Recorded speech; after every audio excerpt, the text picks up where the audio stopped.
If you're an owner-occupier of one of the 17 million houses in Britain, count yourself among the fortunate few. If you own a new one, you're luckier still.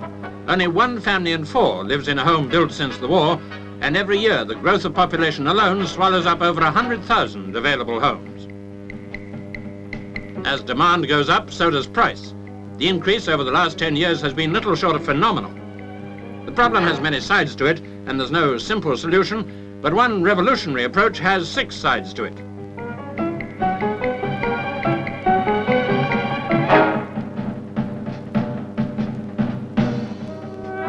Prefabricated in the factory, they can be fitted together in whatever pattern the site allows.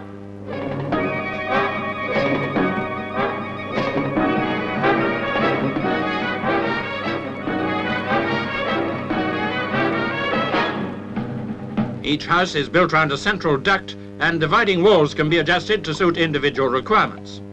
They're easy to assemble, and because of prefabrication, they're quite a bit cheaper than something built the conventional way, around 1900 for the 2-bedroom model.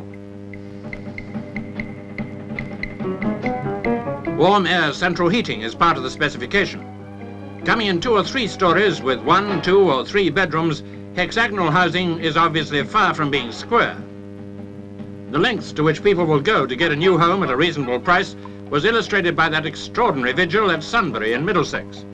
Some people waited 4 days and nights to pay a deposit on a house that doesn't yet exist, and that on a site through which a fast road is scheduled. 152 homes are to be erected here. Prices have been kept down due to bulk buying and standardising all the fittings.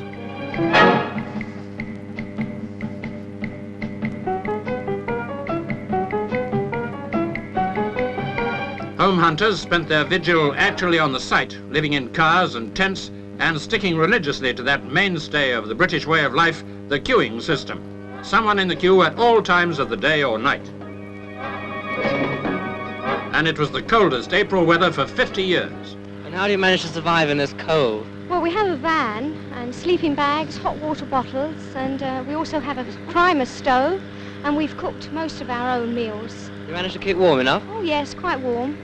We find that in the evening it does get a bit chilly, but we take the primer stove into the van with us and heat it up first, you know, and then get into the sleeping bags. I'm bound to get a house because being 57th, and the fact that there are over 150 houses in Middlesex available, I'm certainly likely to get one, and quite a good one.